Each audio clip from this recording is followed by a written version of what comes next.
الشيطان الرجيم بسم الله الرحمن الرحيم قال الله تبارك وتعالى وأن هذا صراطي مستقيما فاتبعوه ولا تتبعوا السبل فتفرق بكم عن سبيله ذلكم وصاكم به لعلكم تتقون وأن هذا صراطی اور یہ کہ یہ میرا راستہ ہے مستقیمہ اور سیدھا ہے فاتبعوہ تم اس کی پیروی کرو ولا تتبعوا السبل فتفرق بكم عن سبیلہ اس کے علاوہ چھوڑ کر کے کسی دوسرے راستے کی طرف نہ جاؤ جو کہ تمہیں جدا کر دے الگ کر دے اس راستے سے ذالکم وصاکم بہ یہ اللہ رب العالمین تم کو حکم دیتا ہے وصیت کرتا ہے اس چیز کی لعلکم تتقون تاکہ تم بچ جاؤ۔ اس آیات مبارکہ میں اللہ رب العالمین نے جو آسان اور سیدھا راستہ ہے جو اللہ رب العالمین کی راہ ہے اس کی طرف انسان کو متوجہ کیا ہے اور توجہ دلائی ہے۔ جناب عبداللہ ابن مسعود اور دیگر صحابہ کرام سے رسول اللہ صلی اللہ علیہ وسلم سے مروی ہے کہ آپ علیہ السلام ایک دن تشریف فرما تھے اور آپ نے زمین پر ایک سیدھی لکیر کھینچی۔ لکیر کھینچنے کے بعد آپ نے صحابہ کرام کو اس لکیر کی طرف متوجہ کیا اور آپ نے اس لکیر کے ارد گرد اور بہت سارے لکیریں کھینچ دیں۔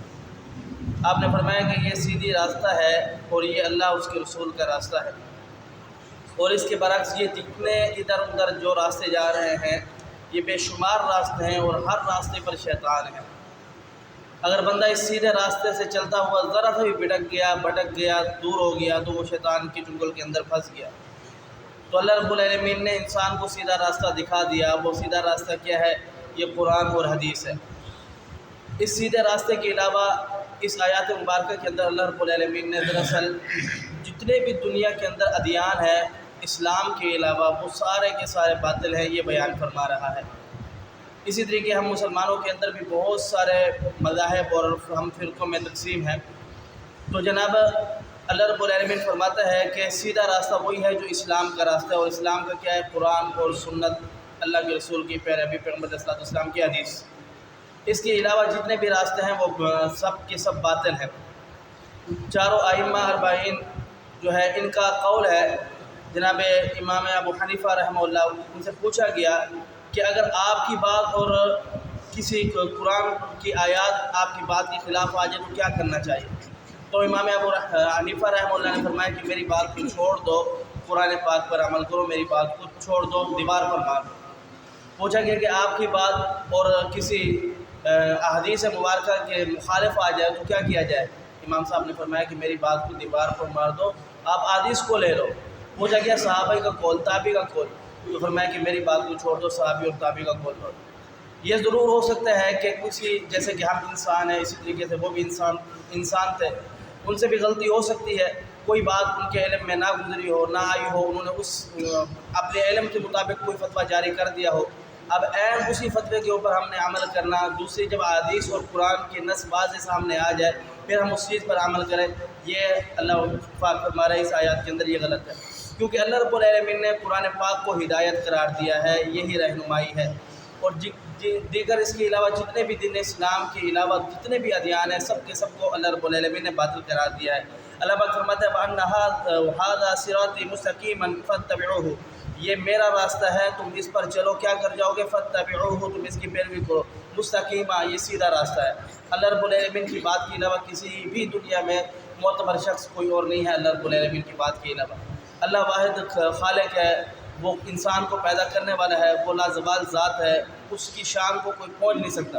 جب وہ اللہ کہتا ہے کہ یہ میری بات ہے، اسے تم پکڑ لو، تم ہدایت پا جاؤ گے، تو وہ بات کیا ہے؟ قرآن پاک کے اللہ رب العالمین نے وعدے بتلا دیا اور سنت رسول ہے۔ فرمایا کہ وَلَا تَتَّبِعُوا السُّبُلَ فَتَفَرَّقَ بِكُمْ عَنْ سَبِيلِهِ اگر تم اس راستے پر نہ چلے، اس کے علاوہ کسی دوسرے راستے پر چلے تو پھر کیا کرو گے؟ تم اس راستے کو چھوڑ دو گے، بھٹک جاؤ گے، دور چلے جاؤ گے، لہذا اس راستے کو مضبوطی سے تھام کر کے رکھو۔ فرمایا کہ ذَلِكُمْ وَصَّاكُمْ بِهِ لَعَلَّكُمْ تَتَّقُونَ اللہ رب العالمین تم کو حکم دیتا ہے، وصیت کرتا ہے تاکہ تم دیگر گناہوں سے بچ جاؤ، تاکہ تمہیں اللہ رب العالمین آخرت کے اندر اچھا انجام دے۔ پیارے آقا پیغمبر علیہ السلام کی حدیث ہے، آپ علیہ السلام نے فرمایا کہ ترکت فیکم امرین لن تضلوا ما تمسکتم بہما کتاب اللہ و سنت رسول اللہ میں محمد کریم تمہارے درمیان دو چیزیں چھوڑے جا رہا ہوں جب تک تم ان دو چیزوں کو مضبوطی سے تھام کر رکھو گے، پکڑ کر رکھو گے، تم گمراہ نہیں ہو جاؤ گے، ہرگز گمراہ نہیں ہو جاؤ گے۔ وہ دو چیزیں کیا ہے؟ بہما کتاب اللہ، یعنی اللہ کی کتاب یہ قرآن پاک، یہی سیدھا راستہ ہے۔ دوسری کیا ہے؟ وسنت رسول اللہ، اور پیارے حبیب پیغمبر علیہ السلام کی سنت۔ قرآن پاک کے اندر بے شمار اللہ رب العالمین نے حکم دیا ہے کہ ان چیزوں کو کرو، جیسے کہ نماز ہے، جنازہ ہے، زکوٰۃ ہے، اس طریقے اور بے شمار معاملات ہیں جن کو اللہ رب العالمین نے کرنے کا حکم دیا، لیکن ان کا طریقہ قرآن پاک کے اندر سے نہیں ملتا۔ طریقہ کہاں سے ملتا ہے؟ سنت رسول سے ملتا ہے۔ اللہ پاک فرماتے ہیں وما ینطق عن الہویٰ، پیغمبر اس وقت تک زبان نہیں ہلاتا جس وقت تک ہم اس کی طرف وحی نہ کر دیں دین کے معاملے میں۔ تو یعنی سنت بھی وہی ہے، حدیث بھی وہی ہے، اور قرآن بھی وہی ہے، اور یہ سیدھا راستہ ہے، اسے اختیار کرنا چاہیے۔ اللہ سمجھنے عمل کی توفیق دے۔ قل قولی ھذا استغفر اللہ لی ولکم ولسائر المسلمین۔